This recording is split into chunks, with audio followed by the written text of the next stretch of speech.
Hi everyone, DZ Movies here. Today, I'm going to present a comedy horror film called Spree. Please be aware, the video contains spoilers.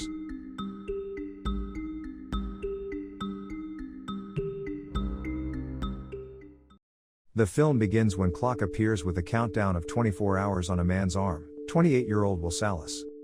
He lives with his mom, Rachel, who also has a clock imprinted on her arm. She has an appearance of a young woman, but in reality, she just turned out 50 years old. Their holiday is shortened when they start talking about finances. Rachel says she has 3 days left and reminds Will of the bills and loans they have. I have to pay. Will assures her that he will come with the money. Rachel says she will be gone for 2 business days and will pay off a loan.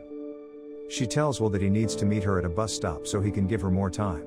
Then he shakes her hand for 30 minutes so she can pay for a decent lunch. Will said goodbye before leaving for work. In the year 2169, humanity has been genetically engineered to stop aging at 25 and to be born with a digital clock on their forearm. At the age of 25, they are given 1 year, and the clock begins counting down. When it reaches 0, that person dies. Time has been turned into the universal currency.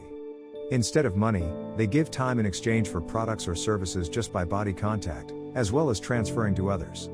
A person can no longer die of old age and can only die by timing out, that is, running out of time. The country is divided into time zones, based on the wealth of its population. Will works at a factory, where it can be seen more clearly how poor the people are. They are constantly exploited and are so poor that even people die on the broad daylight due to the lack of time. After a hard day's work, he seeks to be paid, but the dealer as the norm increased and Will did not reach it. One night, he goes to a bar where he meets his friend Borel. There, they encounter a man who presumably has a century of time, named Henry Hamilton. Will notes that Henry is being preyed by Minutemen, who are the mafia and dedicate to rob people's time. Will tries to warn him, but he doesn't listen. The Minutemen evacuate the people from the club and surround Henry. One introduces himself as Fortis, and reveals he is 75 years old.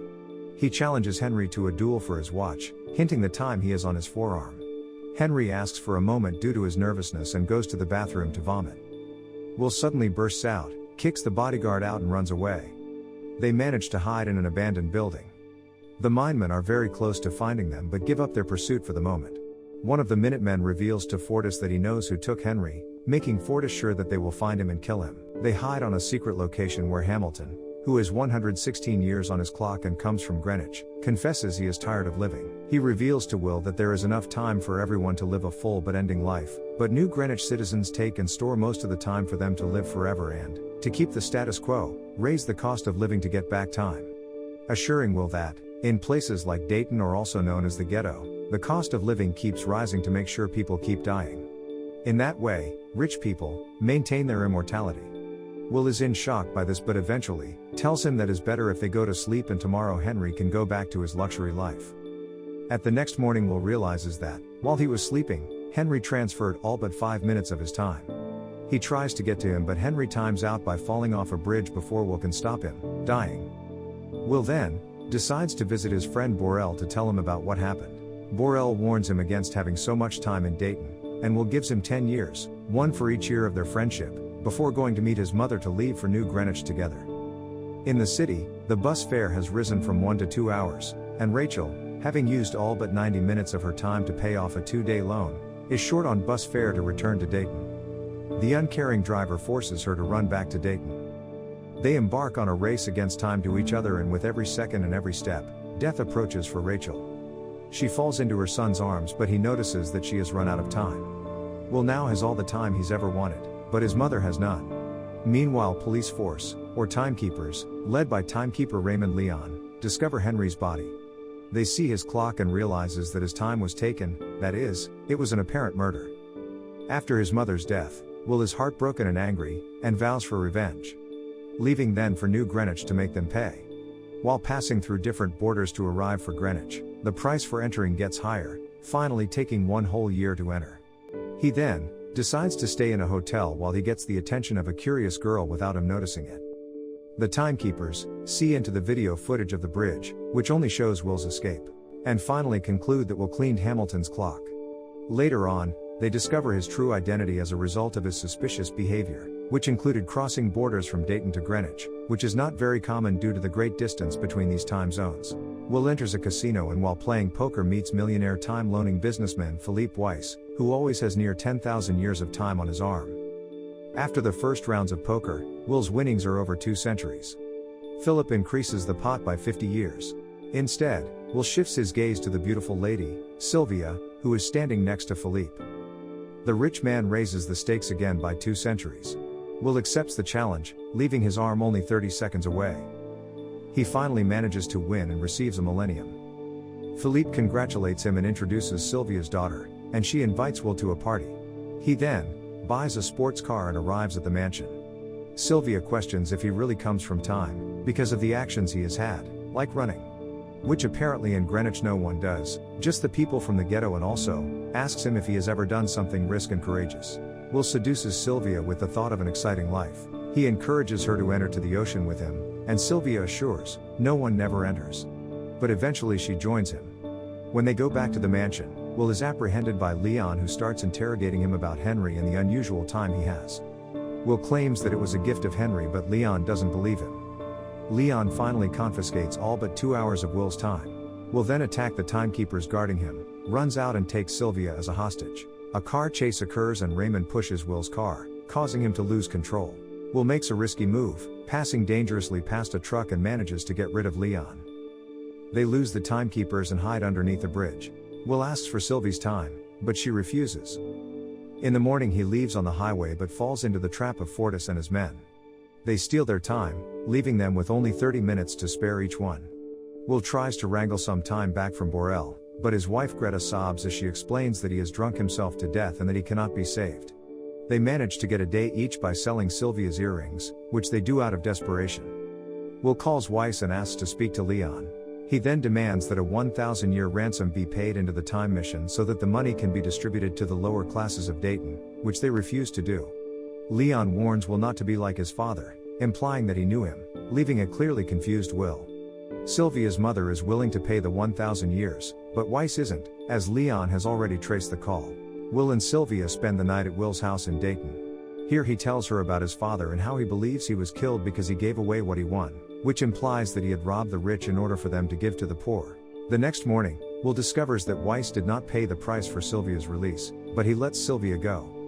She kisses him and they say goodbye. As Sylvia calls for her father to come to her rescue, Raymond suddenly appears and points a gun at her without Will noticing. Sylvia then shoots him in the arm with a gun. Will transfers 2 hours of time to Leon in order for him to be able to walk out of Dayton, and Will and Sylvia escape in his police car. Will tries to convince her that she can walk away from this, but she refuses, claiming that her life in New Greenwich had served no useful purpose. Since they were in a police car, Will proposes to Sylvia to arrest someone. They stop a car, from which a blonde woman gets out and steals a pair of earrings, then steals their car. Later that day, the two sit in the back seat and watch the news about them. Will tells her she can go back to her father, but Sylvia doesn't want to go back to her boring life. Meanwhile, Leon issues a warrant for Sylvia's arrest as well. He pays a visit to Weiss, who warns him that if he assists his daughter in any way, he will be arrested. Despite Weiss' attempts to justify her behavior by assuring him that she is under Will's control and attempting to bribe him, Leon refuses to give in. The next day, Will teaches Sylvia how to shoot a gun and discusses Will's plan to give people time. Then they break into a loan unit with a truck, steal as long as they can store the devices, then invite everyone around to help themselves. Fortis continues to kill people for the time being, and after killing a man he sees on the screen a reward for 10 years for capturing the two fugitives. At the same time Will and Sylvia stay on a hotel, where they get hunted by the timekeepers. Will and Sylvia notice that they are surrounded by Fortis and his men, so they jump out the window to escape. Leon follows them on the streets and on the roofs but manages to escape in a bus by bribing the driver. They rent out every room in a hotel in Dayton for the night in order to prevent anyone from tracing them. Fortis is desperate to get both Will and Sylvia, as their bounty has been increased to 116 years in exchange for their capture. Fortis is informed and finds the two. He informs Will that he has caused a lot of damage and is now responsible for restoring order to the system by capturing him and collecting the reward. In order to avoid killing Will in cold blood, Fortis challenges him to a duel that consists in arm wrestling/time stealing match. Will manages to win using the same strategy as his father. By letting his clock run to 1 second then, while the opponent is distracted watching the time run down, steal back the time. He then kills Fortis and his men. Meanwhile, Leon keeps on the hunt for Will and Sylvia, stating that he doesn't want the years spent of his life being a timekeeper to waste. The pair, after some robberies, realize that they would have to operate for 1,000,000 years in order to cause any significant damage to the system when the inflation rate rises. The next day, Philippe enters a building with a lot of bodyguards around him. Sylvia draws their attention under the pretext that she wants to surrender. What these fathers didn't know was that among the bodyguards was Will, who was pointing a gun directly at his head. He takes him hostage and forces him to go to a safe of time, where a device with 1,000,000 years stands. They are successful in gaining access to Weiss's time capsule and steal 1,000,000 years from him in his private headquarters. In response, Will asserts that by sharing those 1,000,000 years with the people, they will only prolong their agony and, in the end, nothing will change because everyone wants to live forever. But Will concludes that no one should be immortal if even one person has to die. In the aftermath of the robbery, the world's economy begins to crumble. Leon tracks them down and begins chasing after them, but Will is able to pass the capsule to a young girl who distributes the time among the people. Raymond points a gun at the two, but the crowd jumps to the rescue of the two and they manage to escape. Leon eventually catches up with Will and Sylvia outside of the city and holds them at gunpoint until they surrender. Will deduces that Leon himself was from the ghettos once but managed to successfully circumvent the system. Will blames Leon that, despite he being from the ghetto, he doesn't let no one go out. Leon confirms this by stating that this is the only way things can be. Apparently defeated, they ask some time to Leon if he wants them alive for their capture. Leon then realizes that he had neglected to replenish his own time before chasing after them, and he succumbs to his injuries. Will and Sylvia are left then, with seconds to live. Will sprints to Leon's car and enters the time slot allotted to it. He gets to the car on time and immediately starts running after Sylvia, much like he did when he tried to give time to his mother but failed. He recalls it and runs faster to save Sylvia with only a fraction of a second left to spare. He arrives with time and they hug, relieved. As reported in the news, lower-class workers, who now possess a lot of time, are able to travel across time zones, indicating the end of inequality among the people. It can be seen on the timekeeper's headquarters screen that zones have been lost as a result of the system's failure, and that the timekeeper has given up on trying to restore it. Will and Sylvia are still on the run from the authorities, but they have not stopped robbing banks as part of their plan to bring the financial system crashed completely. The rich, on the other hand, are scrambling to cope with the sudden influx of people who have now had enough time to travel between time zones and are arriving from the lower time zones. Subscribe to this channel if you want more videos like this. Thank you for watching and don't forget to turn on notification to help this channel.